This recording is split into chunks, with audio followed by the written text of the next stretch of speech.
Hey everybody! Today we're going to be learning about mean, median, mode, and range. And I know this is not a new skill for you guys, but what I'm going to do is just kind of review the vocabulary first, and then I'm going to show you how to put it into action, okay? So the first one we're going to work on is called mean. And when we think about the mean of a set of data, we're just trying to find the average of that set of data. So another word for mean might be average, and maybe you've heard the word average before, like when I said you're going to get your grade point average at the end of the semester, okay? Another term that you might hear for mean is also fair share.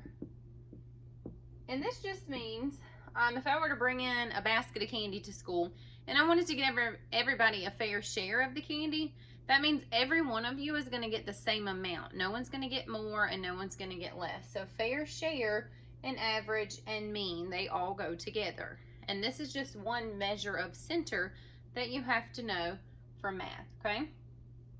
The way you find mean is you add all of your digits together and then divide.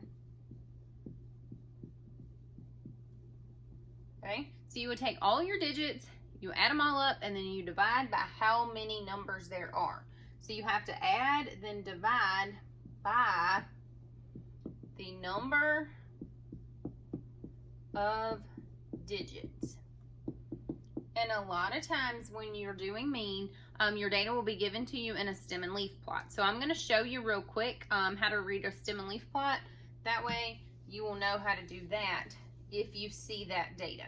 So we're going to have a stem goes on this side, your leaf is over here. The leaf represents your ones place value and the stem will represent your tens place value. So in a stem and leaf plot, you start your numbers on the stem side, they go down numerically. You have 1, 2, 3, 4, and they always go in order and you never skip a number when you make a stem and leaf chart. On this side, you put your 1. So if I had some data that was like the number 10, I would put a 0 here. So I read it across the line. 1, 0 is 10. If I had another piece of data that was 12, I would have 1 and 2. So that represents a 10 and a 12. If I don't have any data that has a 2 in the tens place, so I don't have 21, 22, 26, I don't have any of that, I'm going to leave this blank. Because if I were to put a 0 here, it would look like I had 20 in my data. And I don't want to look like I have something that I don't have. So I'm going to move on to 3. I might have a 33. I might have a 39. Okay? And then when I go to my 4, I might have a 41 and a 47. So then what I'm going to do with this data is I'm going to add it all up, and then I have to count how many numbers there are and divide by that many numbers. So I would get out my Desmos calculator. So make sure you log into Clever, pull up Desmos, and then you're going to put your data in. So the data that you're inputting is going to be 10 plus 12 plus 33 plus 39 plus 41 plus 47. And then when you add all of those up, you will get a total. That total is not your mean, okay? Because remember I said you have to add and then you divide. So we need to count how many numbers we have. We have 1, 2, 3, 4, 5, 6. So there's 6 numbers in this data set. When I find the mean, I need to add them all up and divide by 6. And that's going to give me my mean, or my average, or a fair share of this set of data. One other thing I want to show you with fair share, sometimes it might be given to you in a model. And if it's given to you in a model, these might be your numbers. You might have 4, 7, 6, 6, 7.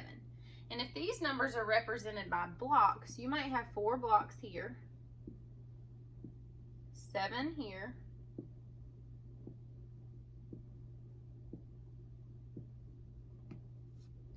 you might have 6 here,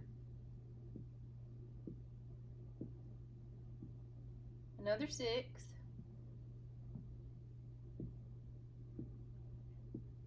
and then 7 over here.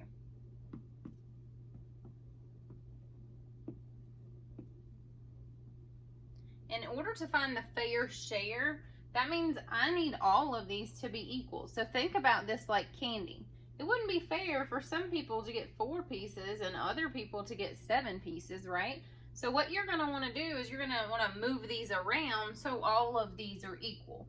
So this one has an extra one, it looks like. So I'm going to take that extra one and I'm going to move it up here. So if I move it there and I get rid of it from here, now this one has 1, 2, 3, 4, 5, and this one has 1, 2, 3, 4, 5, 6. This one has 1, 2, 3, 4, 5, 6. 1, 2, 3, 4, 5, 6. 1, 2, 3, 4, 5, 6, 7. So this one has 1 too many, and this one's missing 1. So what can I do if this one has 1 too many and this one's missing 1? Well, I can take this and I can move it on over here. And so now this block is here. I'm going to erase it from here. And then each row has 6. So 6 would be my fair share. Now if I use the other way that I just showed you where I add all these up, I'm going to add 4 plus 7 plus 6 plus 6 plus 7. I'm going to get my total, and then I'm going to divide by 1, 2, 3, 4, 5. So I'm going to divide that total by 5, and I should still come up with 6 as being my average or my fair share. I'm going to give you one to do on your own. So after I put the data up there, I want you to pause the video, get out your Desmos calculator, and see if you can find the mean. So here are your numbers: 92, 67, 15, 43, and 81. So I want you to pause the video, use your calculator to find the mean of this set of data. All right, did you find the mean of this set of data? Well, what you should have done is added them in your calculator. 92 plus 67 plus 15 plus 43 plus 81, and then you should divide by 5. And when you divide by 5, did you get this as your answer? Hopefully you did. If you did, you got it right. If not, make up your own set of data and try it again. All right, the next measure of center that you have to know is called the median. So I did a nice little visual. You all, if you're in my class, you know how well I can draw. But I put 2 roadways here. And in the middle of the roads, you see sometimes when you're driving down the road, you'll see those flowers planted in the middle of the road. And sometimes there's a sign that says, don't pick flowers from the median, or stay out of the median. Well, if you think back to where those flowers are usually at, you have one row of traffic going this way, and another side of the road is going this way. Those flowers are always in the middle, and that's why the middle is called the median, okay? So the median is going to be the number in a data set that's in the middle of the data. But that number in the middle can only be in the middle if the numbers are in order from least to greatest. So if I go back to the data I had before, say 6, 6, 7, 4, and 7. If I look at that data, are these numbers in order from least to greatest, or are they just randomly thrown up there? Okay, they're just randomly thrown up there. So what I will need to do with these is put them in order. Least is going to be 4, and I'm going to mark them out as I go so I don't mix anything up. And then I have 6. Now I have 2 6s, so I have to list both of them. And then 2 7, so I also have to list both of those. And I'm going to go back 1, 2, 3, 4, 5, 1, 2, 3, 4, 5, just to double check and make sure I had them in the right order, okay? Or make sure I included all of them, excuse me. So when you're finding the number in the middle, you're kind of pairing them off. You're pairing the smallest one with the biggest one, and then you're going down from there. So 4 and 7 are going to be partners. 6 and this 7 are going to be partners. And then there's going to be one lone number left in the middle, and that's going to be your median. Now, sometimes you will have more than one number left in the middle. Because this is an odd number, then that means I have 2 on each side and I have one left in the middle. But if I had an even numbered set of data, then it might look a little different. So if you had 4, 5, 6, 6, 7, 7, watch what happens when I pair them up this time. So 4 and 7 are going together. 5 and 7 are going together, but I have 2 numbers that are left in the middle. And now this time, both of these numbers are the same. So my median would still be 6. But what if these numbers are not the same? So let me show you what you do if your numbers are not the same. I might have 4, 9, 12, and 13. And I pair up 4 and 13, and then I have 9 and 12 left in the middle. What you have to do with these two that are left in the middle is you have to average them together. But luckily for you, I just showed you how to find average. So what do you do to find average? If you don't remember, go back to the beginning of the video. So to find average, or to find mean, or to find fair share, you add the numbers and then you divide by how many numbers are in the set. So you add these up, 9 plus 12, and then what are you dividing by? You're going to divide by 2 because there's only 2 numbers in the set. So when you add 9 plus 12 and you divide by 2, then that will give you your median number. All right, the last one that is called a measure of center is going to be your mode. And the mode is the most easy one of all, okay? And the reason I said the most easy one is because mode equals most. And this just means the number that occurs the most often in your set of data. So if you have a set of data that every number just has one appearance in that set, then you don't have a mode. But if you have a set of data where one number shows up 3 times and all the other ones are only there once, then that's going to be your mode. Let me show you what I mean. So if I have 3, 6, 12, 6, 3, 3, 4, 9. If you look at this set of data, I have 1, 2, 3 3s. I have 2 6s, 1 12, 1 4, and 1 9. So 3 is going to be my mode because it occurs the most often. What if I added a number 6? Now I have 1, 2, 3 6s, and I also have 3 3s. That means this set of data has 2 modes.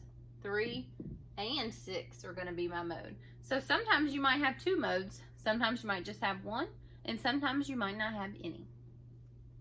All right, the last thing I'm going to show you is something called the range. And I think if you're a sports fan or if you watch sports, this is easier to remember by the word spread. So if I said what is the spread of the score of the basketball game tonight, or the football, what's the point spread on the football game? That just means what's the highest score and what's the lowest score, and then you subtract those to get the difference in the 2 scores. So that would be your spread. So another word for range is going to be spread. So in order to find the range or the spread, you're going to subtract your smallest number from your biggest number. So for this one, let's use this data. Let's see, we'll do 6, 12, 23, 94, and 99. So obviously the biggest number I have here is 99. The smallest number I have here is 6. So if I take these 2 numbers and I subtract them, I'm going to say, okay, 99 minus 6. And you can put this in your Desmos calculator after you show your work just to double check and make sure you got the right answer, okay? So if you do that, then your answer is going to be 93, and that's the range of your set of data. Okay, what I'm going to do now is I'm going to give you a couple of practice problems to do, and then I'm going to show you how to solve those problems using the Desmos calculator, and I will talk you through those after I give you the problems. See you soon.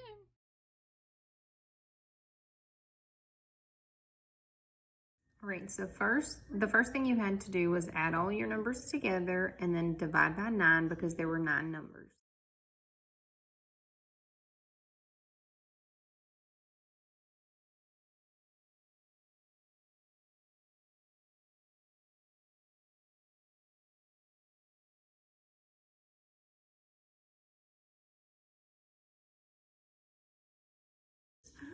After you did that, in order to find the median, you had to put those numbers in order because they were not already in order.